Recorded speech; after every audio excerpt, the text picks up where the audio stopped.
Dante Moretti ruled his empire from the shadows, a man whose name alone could silence a room. His influence stretched across docks, casinos, construction firms, and city officials who owed him favors they could never repay. He wasn't loud or reckless, he was precise. Every deal was calculated, every alliance carefully chosen. Loyalty meant everything to him, and betrayal meant death. That was the rule he lived by. But even kings grow blind to the snakes at their feet. On a storm-soaked night, Dante arrived at an abandoned warehouse by the river, summoned by his most trusted lieutenant, Marco. The message had been urgent, something about a shipment intercepted, a rival making bold moves. Dante came with only 2 guards, confident in the loyalty he believed he had built over decades. The warehouse lights flickered overhead as rain hammered the metal roof. Marco stepped from the shadows, his face tense but unreadable. For a split second, doubt crossed Dante's mind, but it was too late. Gunfire exploded through the darkness. His guards dropped first. Dante reached for his weapon, firing back with deadly accuracy, but the numbers were against him.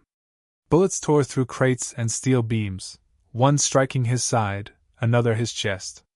He staggered, breath leaving him in a sharp gasp as he fell to the cold concrete floor. Through blurred vision, he saw Marco step forward, expression empty. "The Empire needs a new king," he said quietly. The last sound Dante heard was thunder echoing through the warehouse as everything went black. Across the city, far from the violence and whispered deals of the underworld, 8-year-old Leo sat on the narrow bed of his foster home, staring at the rain sliding down the cracked windowpane. The house was crowded and loud, filled with other children who came and went like passing seasons. Leo had learned not to get too attached. People always left. They always disappeared. He clutched the only thing that had ever truly belonged to him, a silver pendant on a thin chain. The orphanage matron had told him it was found around his neck the night he arrived there as a toddler. No note. No explanation. Just a pendant engraved with a small lion crest. That evening, the television in the living room buzzed with breaking news. "Prominent businessman critical after late-night shooting," the reporter announced, showing blurred images of flashing ambulance lights. Though the name Dante Moretti wasn't spoken openly, everyone in the city knew who the powerful businessman was. Leo felt a strange tightness in his chest. He had never met the man, yet something about the story made his hands tremble. The lion crest on his pendant suddenly felt heavier, warmer against his skin. As the other children laughed and argued over dinner, Leo slipped quietly toward the door. The rain had slowed to a mist, and the hospital lights glowed faintly in the distance like a beacon. He didn't know why he felt drawn there. He couldn't explain it. But deep inside, a quiet voice whispered that someone important was slipping away, and somehow, he was meant to be there. The hospital corridors were unnaturally quiet, thick with tension and the faint smell of antiseptic. Armed men in dark suits lined the walls outside the intensive care unit, their stern faces betraying unease. Inside the room, machines surrounded Dante's motionless body, their steady mechanical hum now replaced by a flat, merciless tone. A white sheet had been pulled gently over his chest. Doctors had done all they could. The official time of death had already been spoken. Then came the small sound of hurried footsteps. A nurse turned sharply as a soaked, trembling boy slipped past the half-open door. "You can't be in here," she began, but her voice faltered when she saw his tear-filled eyes. Leo stepped closer to the bed, his sneakers squeaking softly against the polished floor. The men guarding the room watched in confusion, unsure whether to intervene. Something about the child's presence felt different. Important. Leo stared at the still figure beneath the harsh hospital lights. This was the powerful man from the news, yet he didn't look powerful now. He looked alone. With shaking fingers, Leo reached out and wrapped his small hand around Dante's cold, lifeless one. The touch sent a chill up his spine, but he didn't pull away. "Please," he whispered, his voice barely audible. "You can't leave. I don't know why, but I think I need you." For a heartbeat, nothing changed. Then the flatline flickered. One sharp beep cut through the silence. Another followed. The monitor's green line trembled, forming the faintest rhythm.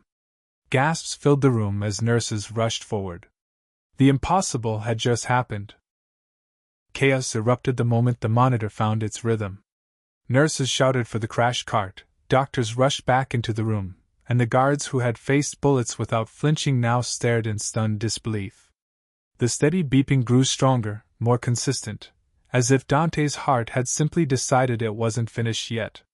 Leo was gently pulled aside, but he refused to leave the room entirely.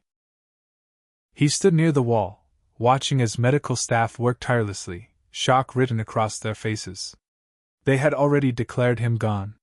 Yet here he was, breathing, faint but real. Hours passed in a blur of controlled urgency. Tubes were adjusted, medications administered, machines recalibrated. Against all odds, Dante stabilized. The flatline was now a fragile but undeniable heartbeat.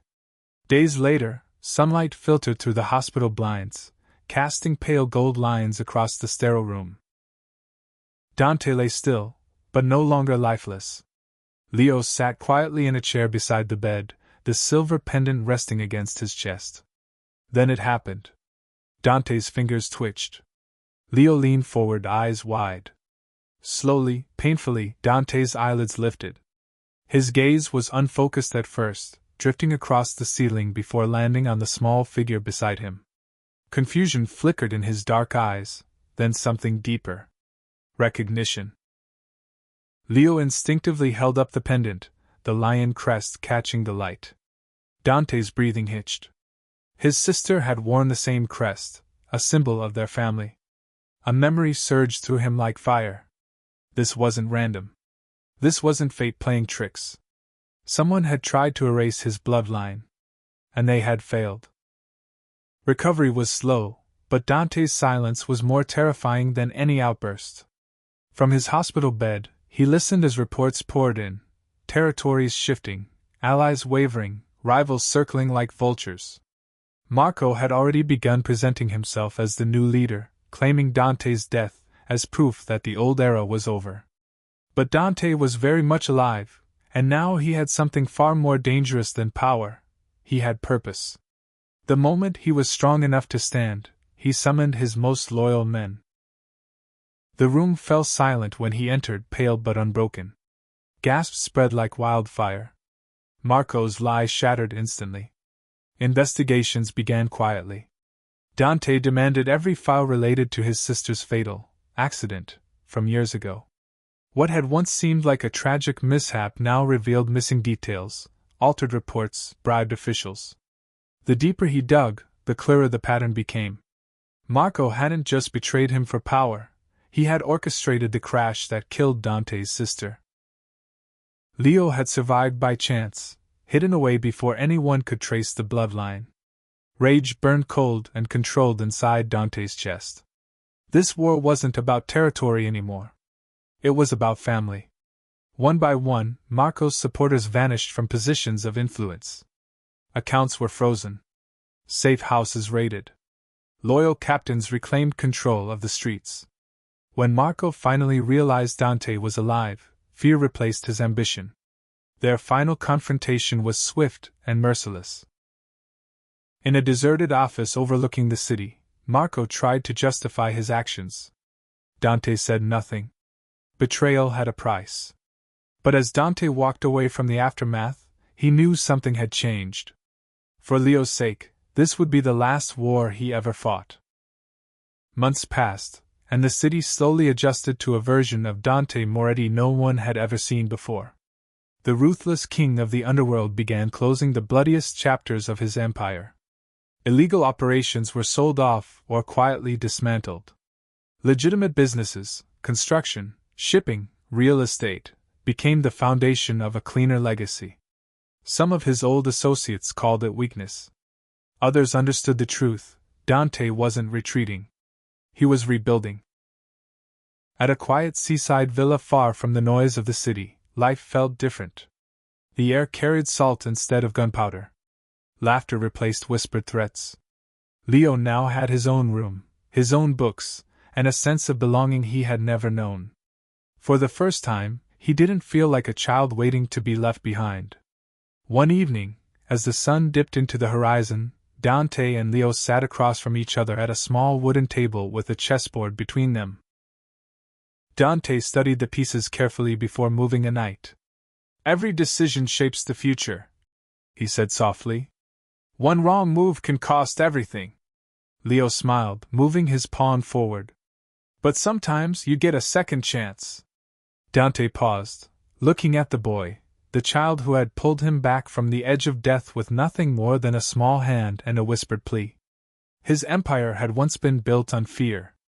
Now, it would be built on protection. He reached across the table and gently squeezed Leo's shoulder. For the first time in his life, Dante wasn't ruling for power. He was living for family.